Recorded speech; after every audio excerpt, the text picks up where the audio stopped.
പാലസ്തീനെ ഒരു രാഷ്ട്രമായി അംഗീകരിച്ചാൽ ഉണ്ടാകുന്ന വിപത്തുകൾ ചൂണ്ടിക്കാട്ടി ഡൊണാൾഡ് ട്രംപ്. പാലസ്തീൻ രാഷ്ട്രത്തെ അംഗീകരിക്കുന്നത് ഔദ്യോഗികമായി ഹമാസിന് നൽകുന്ന വലിയൊരു പാരിതോഷികമായിരിക്കുമെന്ന് US പ്രസിഡന്റ് ഡൊണാൾഡ് ട്രംപ് പ്രസ്താവിക്കുന്നു.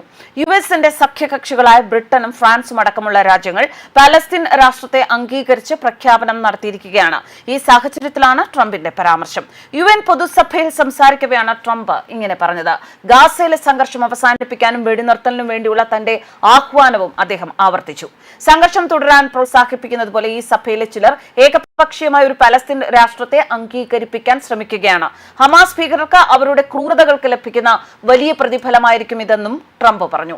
ബന്ദികളെ വിട്ടയക്കാനോ വെടിനിർത്തൽ അംഗീകരിക്കാനോ അവർ വിസമ്മതിക്കുമ്പോൾ പോലും പലസ്തീൻ രാഷ്ട്രത്തെ അംഗീകരിക്കുന്നത് ഒക്ടോബർ 7 ഉൾപ്പെടെയുള്ള ഭീകരമായ ക്രൂരതകൾക്കുള്ള പ്രതിഫലമായിരിക്കുമെന്നും ട്രംപ് പറഞ്ഞു. ബന്ദികളെ ജീവനോടെയോ അല്ലാതെയോ മോചിപ്പിക്കുന്നതിന് പിന്നിൽ ഒന്നിക്കണമെന്ന് US പ്രസിഡന്റ് അന്താരാഷ്ട്ര സമൂഹത്തോട് അഭ്യർത്ഥിച്ചു. സമാധാനം ആഗ്രഹിക്കുന്നവർ ബന്ദികളുടെ മോചനത്തിന് ഒന്നിച്ചു നിന്ന് ആവശ്യപ്പെടണമെന്നും ട്രംപ് ആവശ്യപ്പെട്ടു. ബ്രിട്ടനും കാനഡയും ഓസ്ട്രേലിയയും പോർച്ചുഗലും പലസ്തീനെ അംഗീകരിച്ചതിനു പിന്നാലെ ഫ്രാൻസും പലസ്തീനെ അംഗീകരിച്ച് പ്രഖ്യാപനം നടത്തിയിരുന്നു. 1 മണിക്കൂറിനടുത്താണ് ട്രംപ് UN-ൽ സംസാരിച്ചത്. രാജ്യത്തിന്റെ പരമാധികാരവും സുരക്ഷയും പ്രതിരോധിക്കാനുള്ള ഒരു സംവിധാനമായാണ് US താരിഫ് നയം ഉപയോഗിക്കുന്നത് എന്ന് ഡൊണാൾഡ് ട്രംപ് പറഞ്ഞു. ഞങ്ങൾ എല്ലാ രാജ്യങ്ങളുമായും ശക്തമായ വ്യാപാരവും വാണിജ്യവും ആഗ്രഹിക്കുന്നു. ഞങ്ങൾ രാജ്യങ്ങളെ സഹായിക്കാൻ ആഗ്രഹിക്കുന്നു, സഹായിക്കുകയും ചെയ്യും. എന്നാൽ അത് ന്യായവും പരസ്പരം പ്രയോജനപരവും ആയിരിക്കണം. നിയമങ്ങൾ ലംഘിച്ച രാജ്യങ്ങൾ വ്യാപാര നിയമങ്ങൾ പാലിച്ച രാജ്യങ്ങൾക്ക് പ്രതികൂലമായി മാറി. അതുകൊണ്ടാണ് US ഇപ്പോൾ മറ്റു രാജ്യങ്ങൾക്കുമേൽ താരിഫ് ചുമത്തുന്നത്. വർഷങ്ങളോളം ഇതേ താരിഫുകൾ ഞങ്ങൾക്കുമേൽ ചുമത്തിയിരുന്നത് പോലെ തന്നെ ഞങ്ങൾ താരിഫുകളെ ഒരു പ്രതിരോധ സംവിധാനമായി ഉപയോഗിച്ചു.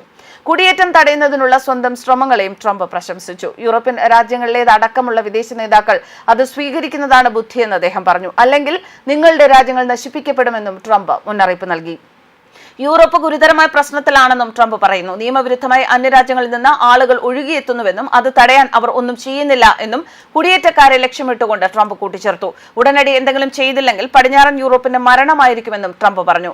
ലണ്ടൻ മേയർ സാദിഖ് ഖാനെതിരെയും അദ്ദേഹം രൂക്ഷമായ ഭാഷയിൽ പ്രതികരണം നടത്തിയിട്ടുണ്ട്.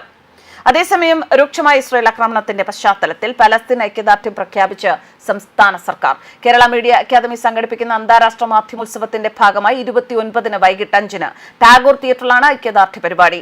ഇന്ത്യയിലെ Palestine ambassador Abdulla M. Abu Chavez ആണ് മുഖ്യാതിഥി. കേരളത്തിലെത്തുന്ന അദ്ദേഹം മുഖ്യമന്ത്രി പിണറായി വിജയനുമായും കൂടിക്കാഴ്ച നടത്തും. പലസ്തീനെതിരെയുള്ള ഇസ്രായേൽ ആക്രമണത്തിൽ കേന്ദ്ര സർക്കാർ മൃദു സമീപനം പുലർത്തുന്നു എന്ന വിമർശനം ശക്തമാണ്. മീഡിയ അക്കാദമിയാണ് പരിപാടിയുടെ സംഘാടകരെങ്കിലും ഔദ്യോഗിക സഹകരണം ഉറപ്പാക്കി വ്യക്തമായ രാഷ്ട്രീയ സന്ദേശം നൽകുകയാണ് സർക്കാർ എന്ന അഭിപ്രായങ്ങളും പൊതുസമൂഹത്തിലുണ്ട്. പ്രതിപക്ഷ നേതാവ് VD സതീശനെയും ഐക്യദാർഢ്യ സദസ്സിലേക്ക് ക്ഷണിക്കും. ഇസ്രായേൽ ആക്രമണത്തിൽ കൊല്ലപ്പെട്ട 284 മാധ്യമ പ്രവർത്തകർക്കുള്ള സ്മരണാഞ്ജലിയും മാധ്യമോത്സവത്തിൽ ഉണ്ടാവുമെന്ന് മീഡിയ അക്കാദമി ചെയർമാൻ അറിയിച്ചു. കൊല്ലപ്പെട്ട മാധ്യമ പ്രവർത്തകർ പകർത്തിയ ചിത്രങ്ങളും അവർ തയ്യാറാക്കിയ വാർത്തകളും ഉൾപ്പെടുത്തി പ്രദർശനവും ഒരുക്കും.